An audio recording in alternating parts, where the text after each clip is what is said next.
Mtume na nabii Timothy Chana. Nataka nikuletee neno la Bwana jioni hii ya leo kuhusu mwanamke anayefuatiliwa na joka. Kwa Biblia mwanamke anamaanisha kanisa la Kristo Yesu. Kitabu cha Ufunuo 12 mstari wa 13. Maandiko yanasema, na lile joka lilipoona ya kuwa limetupwa katika nchi, lilimfuatia mwanamke yule aliyemzaa mtoto mwanamume. Maandiko yanasema kwamba lile joka la zamani, lile joka jekundu ambalo ni shetani na ibilisi, lilipoona limetupwa duniani baada ya kushindwa vita mbinguni, Mikaeli pamoja na wanajeshi wake wa malaika makerubi, baada ya kupigana vita wakamshinda yule joka. Maandiko yamemtaja kwa namna ya kutisha. Linasema lile joka, manake hatari kubwa, lilipoona kuwa limetupwa katika nchi, lilimfuatia yule mwanamke. Ripa kanto riba zaka rima shanto riba kuntalaya mazika.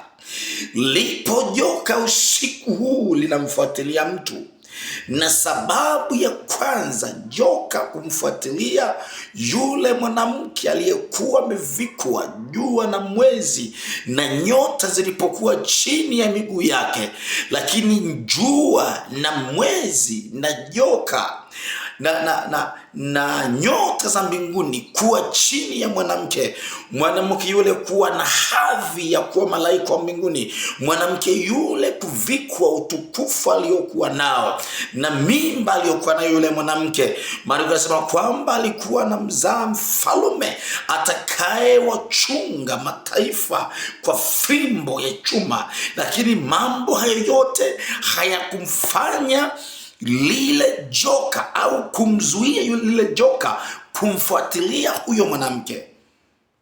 Sababu lililomfanya lile joka kumfuatilia mwanamke, sababu ya kwanza, lile joka lilikuwa limetupwa kutoka mbinguni, likawa na hasira kubwa.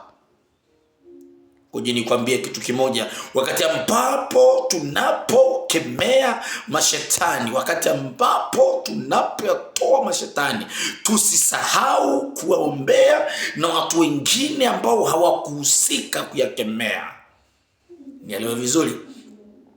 Huyu mwanamke hajagombana na joka, hajalikemea joka, hana shida na joka, lakini kwa sababu joka limekemewa kutoka mbinguni, linaposhuka duniani linamtafuta mtu ambaye hakuwa na shida nalo. Shalaba zaka nduba sikarabo kuntala ya mazaka ripo shaka. Jioni hii kuna watu ambao ni waathirika wa mikasa ambayo wao wenyewe hawakuhusika. Baada ya jini kumtoka mtu likachomwa na kukemewa, likaanza kumfuatilia mtu. Maandiko yanasema kwamba lilipotupwa duniani likaanza kumfuatilia yule mwanamke, na maandiko yananakili yakisema kwamba mwanamke yule akapewa mabawa mawili ya tai yule mkubwa, ili aluke aende zake nyikani hata mahali pake. Jioni ya leo nataka nikutabiria kwamba haijalishi joka litakufuata halitakufuata, haijalishi wachawi watakufuata hawatakufuata, haijalishi waganga watakuona kwa mira zao hawatakuona kwa vyoo zao, haijalishi watakutafuta kwa ramani zao, haijalishi watakuta kukutafuta kwa nyungu zao. Haijalishi watatumia mitambo gani kukuona, lakini nataka nikwambie kwamba hata kama watakufuata, hata kama watakuona, hata kama watakufuatilia, lihimidiwe jina la Bwana wa majeshi, ya kwamba hautatembea kwa miguu tena, hautaenda kwa maombi ya kawaida, unaenda kupewa mabawa. Sio mabawa ya njiwa, sio mabawa ya kuku, sio mabawa ya ndege wa kawaida, ni mabawa ya tai. Tena si tai mdogo, maana kuna aina ya tai, kuna vipanga, kuna tai wadogo, lakini maandiko yanasema yule tai mkubwa rapa sakaribozika. Haijalishi wamepiga biashara zao, na uona msaada ukija, ninaiona promotion ikija, ninaona mapawa ya kuwezeshwa ikija, wamekutoa mchumba, naona promotion ikija, ripo shakarabozika rabazika. Glory to Jesus, glory to Jesus.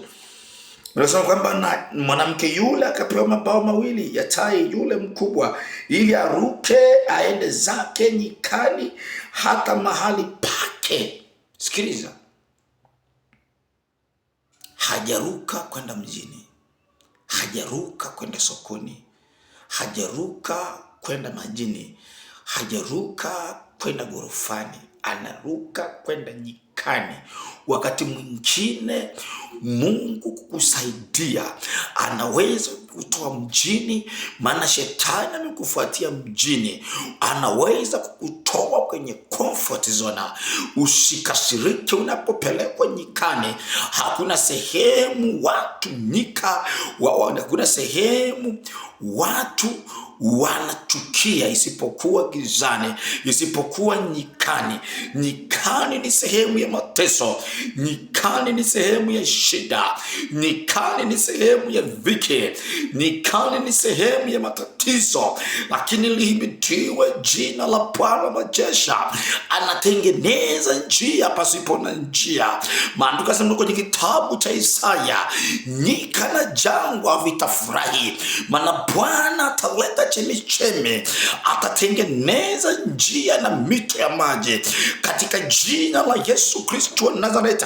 Haijalishi unapita kwenye njia gani, haijalishi unapita kwenye mkondo gani wa maisha, haijalishi ni majini mangapi yanakufuatilia, haijalishi ni mashetani mangapi yamekufuatilia, haijalishi ni kitu gani kinakufuata. Yawezekana unafuatwa na kansa, yawezekana unafuatwa na pressure, yawezekana unafuatwa na kisukari, yawezekana unafuatwa na asma, yawezekana unafuatwa na kifafa, lakini hakitakupata, maana unaenda kupewa mapawa ya tai mkubwa, na wewe utapaa raposika ripo shakarabozika.